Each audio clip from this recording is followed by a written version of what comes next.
अस्सलाम वालेकुम, कैसे आप लोग। मैं सानिया कुरैशी आज आप लोगों के लिए सर्वनाम का जो है सेकंड टाइप हमने उस दिन पढ़े थे। क्या पुरुषवाचक सर्वनाम पढ़े थे हमने। उसके 3 टाइप हमने देखे थे। प्रथम और दर्शक सर्वनाम, ये पुरुषवाचक सर्वनाम हम लोग ने पढ़े थे। उसके बाद में प्रथम पुरुषवाचक सर्वनाम, द्वितीय पुरुषवाचक और तृतीय पुरुषवाचक सर्वनाम। अब हम लोग उसकी सेकंड टाइप पढ़ेंगे। अब सेकंड टाइप में आप लोगों का क्या है, आत्मवाचक सर्वनाम यानी रिफ्लेक्टिव प्रोनाउन। क्या है, या सर्वनामात आपण स्वतःही 2 सर्वनामे येतात। या सर्वनामात आपण व स्वतः ही 2, इस सर्वनाम में आपण और खुद ये 2 सर्वनामे येतात। आपण या सर्वनामाचा अर्थ जेव्हा स्वतः, आपण हम लोग कब इस्तेमाल करते, जब खुद के बारे में बात करते, आपण मी, है ना, असा होतो तेव्हा ते आत्मवाचक सर्वनाम असते, जिसमें आपण और वो स्वतः, आपण जो हम लोग खुद के लिए इस्तेमाल करते हैं तो इसको हम लोग क्या बोलते हैं, सर्वनाम, आत्मवाचक सर्वनाम असते। यालाच कोणी स्वतःवाचक सर्वनाम असेही म्हणतात। इसको स्वतःवाचक सर्वनाम ऐसे ही भी बोला जाता है। जैसे कि विक्रमला वाटायचे, जे आपणाला येते ते सर्वांना समजले पाहिजे। विक्रम को ऐसा लगता है, जे खुद को आता, अपने को आता है, वो सबको समझना समझाना चाहिए। तो आपणाला ये क्या है, आत्मवाचक सर्वनाम है। दूसरा है, चिन्माची मुलगी आजारी असताना आपण गम्मत कशी करायची।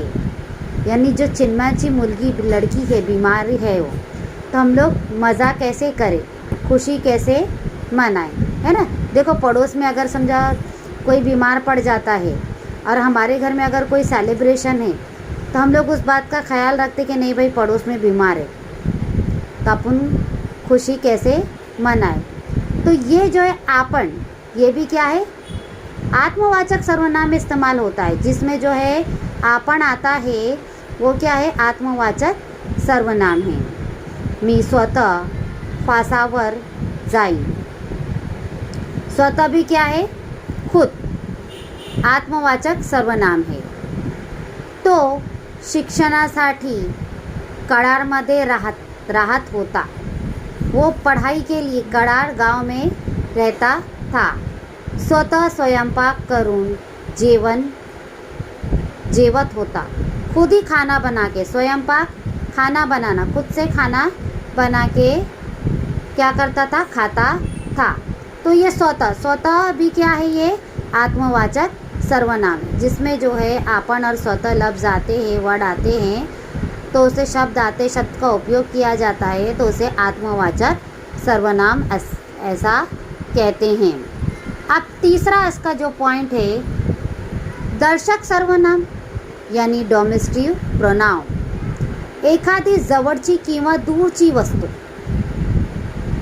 कोई एक, जवळ यानी पास, किंवा दूरची यानी दूर की वस्तु, चीज़, किसी करीब की या दूर की चीज़ को किंवा दूरची वस्तू दाखवण्यासाठी, दिखाने के लिए, दाखवण्यासाठी, दिखाने के लिए जे सर्वनाम वापरतात त्यास दर्शक सर्वनाम असे म्हणतात।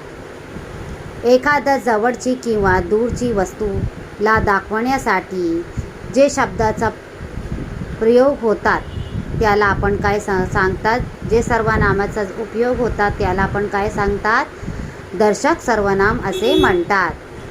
या सर्वनामात जैसे की हा मुलगा, ही मुलगी, हे, है, तो, ती, ते, ही सर्वनामे येतात।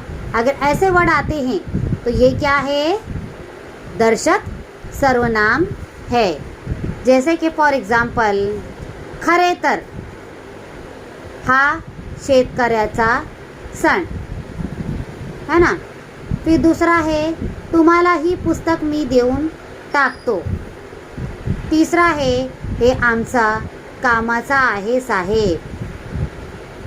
ह्या मुली बघता बघता प्रवाहात चाहू लागल्या। तो ये क्या है, दर्शक सर्वनाम है।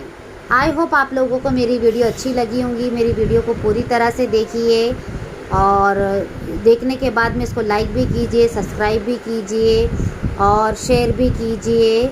और कैसी आपको वीडियो लग रही, मेरी समझ में आ रही है या नहीं आ रही है, तो वो भी आप मुझे मैसेज में कमेंट कर सकते हो, कमेंट बॉक्स में मैसेज कर सकते हो।